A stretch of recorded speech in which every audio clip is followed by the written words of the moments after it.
What's going on, guys? I want to talk to you a little bit about employing the light support weapon in the armed prepared citizen role. I think there's some either confusion or misconception about how you would employ this, or even maybe some straight up fantasies. I don't know. There just seems to be some things that people aren't quite getting, and that's kind of what I want to go over with you today.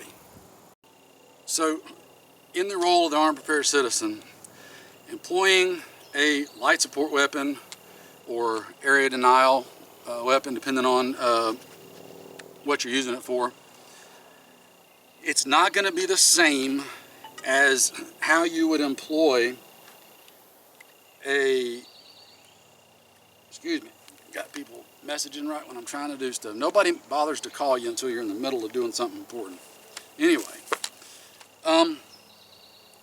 you're not going to employ this the same way you would in the military, say for a belt-fed type weapon. Now, for those of you who might not be familiar, I know all of you are military vets and super experts and know it all. So all of you that already know all this, it's not for you. For those of you that don't know, without getting into all the super detailed minutia, typically a belt-fed weapon such as a SAW in the military, which the acronym stands for Squad Automatic Weapon,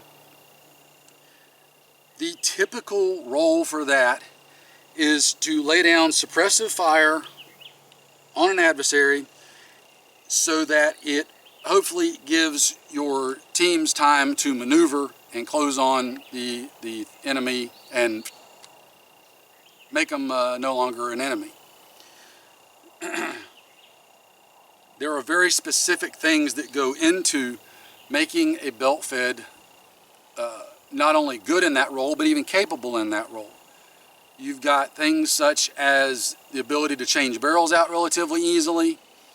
It's an open bolt weapon. Just a number of things like that that make it different than how you're going to employ this. Just the open bolt side of things alone makes it a totally different animal. Again, for those of you that aren't super internet experts and don't know, belt-fed machine guns fire from an open bolt, meaning when the bolt stays to the rear, not forward in battery.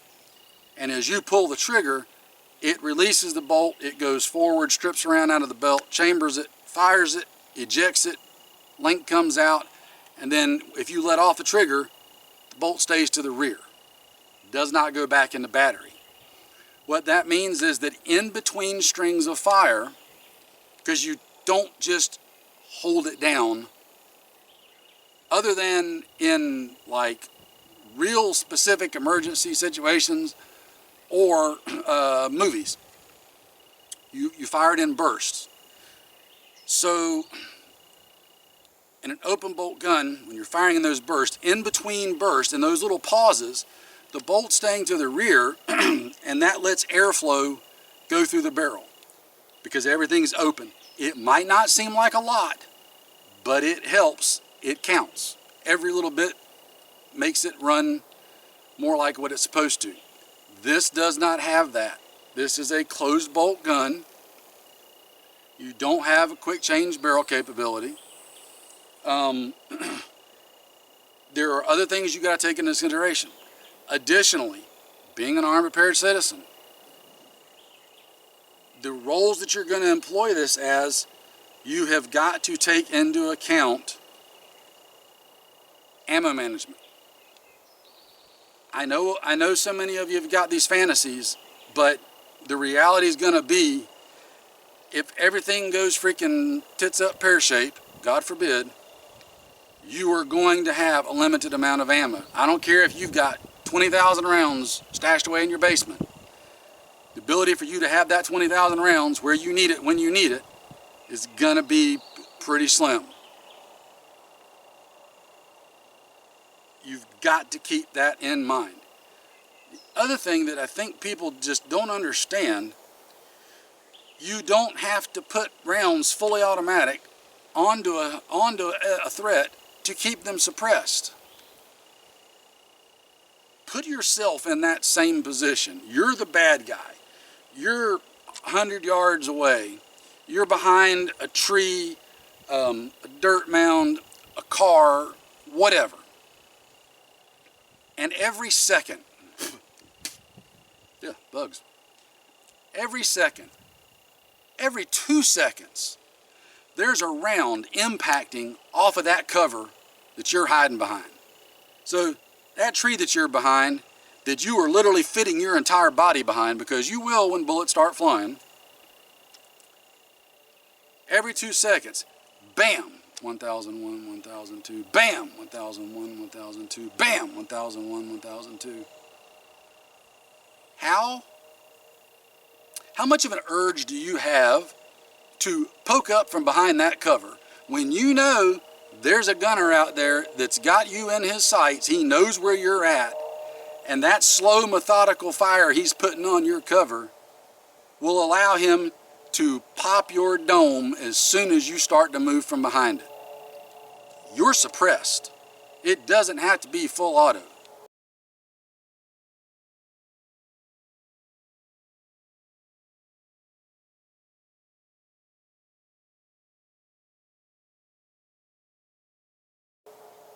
That is the definition of suppressed. The adversary is unavailable, or unable rather, to effectively maneuver and put rounds on his targets, i.e. you. And if you're running something like a 40-round magazine or whatever, that's 40 seconds. Think about that. At 1 round a second, that's 40 seconds. At 1 round every 2 seconds, that's 80 seconds. That's over a minute. I don't know if you've ever sat down. Those of you that have ever done MMA or martial arts or sparred or whatever, you know how long a minute can be in a fight. A minute can suddenly feel like an eternity. It's a long time in a fight, guys. And at the same time, it's not a long time. That's the crazy dichotomy of it. But understand how you're going to have to effectively employ this. Understand, again, in all that context, armed prepared citizen, you, and hopefully you've got some friends, otherwise you probably shouldn't be employing this. You and a couple of friends, family, whatever, and who your main threat's going to be, the starving, roaming, looting zombie hordes that are taking advantage of the lack of law and order and are coming to try to rape, pillage, and plunder your family and food. The inability in that kind of situation to get more stuff, whatever you've got is what you've got. When that balloon pops, there's no more Amazon, there's no more UPS, there's no more FedEx. What you've got is what you've got. That's it. Ammo, food, parts, that's it. You're gonna have to manage it in a very different manner than right now. So I want to cover that, and I want to give you an example. I'm going to show you here in just a second what I'm talking about, just to give you a visual reference. But when it comes to a light support weapon like this, you got to think about what the gun itself is capable of doing, not capable of doing, what you've got the ability to work with, what your threat is. Again, it all comes into that same thing that I harp about all the time, that context of the situation that you're using this in. Now, there's one other thing I want to address. Some folks seem to think that in this role, using a aluminum handguard with an aluminum barrel nut on an aluminum receiver somehow is going to be a problem, and that the aluminum barrel nut is going to cause issues. I would encourage you to look up what happens when different types of metals are connected together and they heat up, and what happens when they expand and contract at different rates of each other versus the same rates of each other, i.e. all the same kind of materials. I would also urge you to look at how many weapons out there have used aluminum barrel nuts and hand guards for a long time now. I didn't just throw this together on a whim. It's not like something I just woke up one morning and said, oh, I want to do this. Some of you are quite honestly a little bit insulting in the comments that you think myself and others are like just completely stupid when we throw this stuff together. But I understand it. Everybody on the internet is an expert, and they know it all and have to educate us plebes, which is why their channels are always full of such educational content showing their knowledge. Except when it's not, which is pretty much always, but some exceptions. I digress. Let me show you what I'm talking about in the different ways that you might employ this as an armed prepared citizen. All right, so for most of us, we're probably going to end up wanting to employ it like this.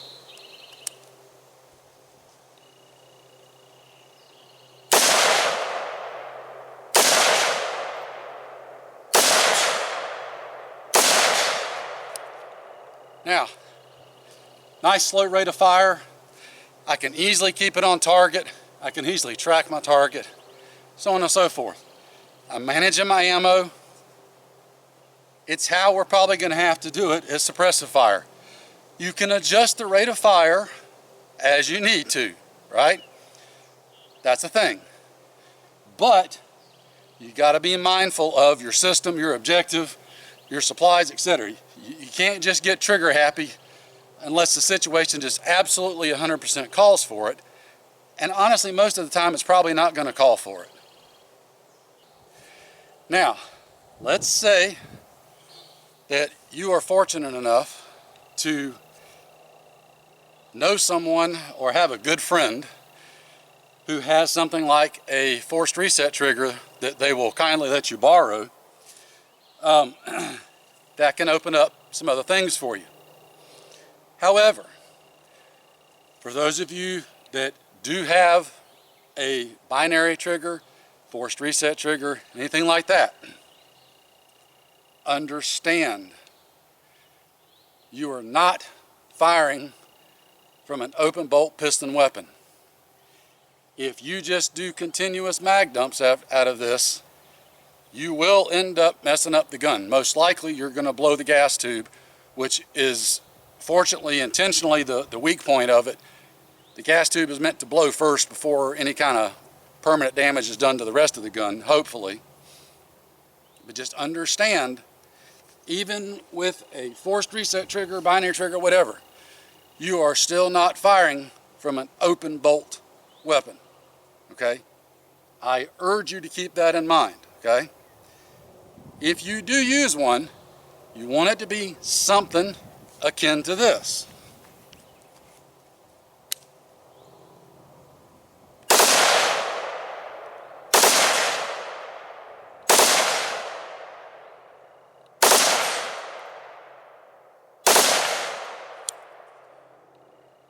Two to 3 round bursts with a good pause in between.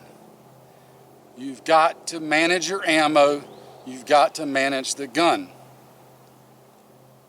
I know I'm stressing that point awful hard, but I think too many guys have got the wrong idea, as I said in the beginning, of how you would employ this. So keep that in mind when you're doing the things. And make sure you thank your friends for letting you borrow some of their parts to use to do the things with. It's good to have friends. As you can hear, I hope it's coming through on the camera, but as you can hear, even doing that, I'm still keeping it on the steel. I'm making my rounds count. My rounds are being accurate. I'm not just throwing them out into the ether for no good reason. Sometimes recon by fire is a thing, right? Sometimes you got to do that. However, that has to be very intentional, and even then, you still have to manage your ammo and manage the gun and watch what you're doing. So, you know, it's a thing.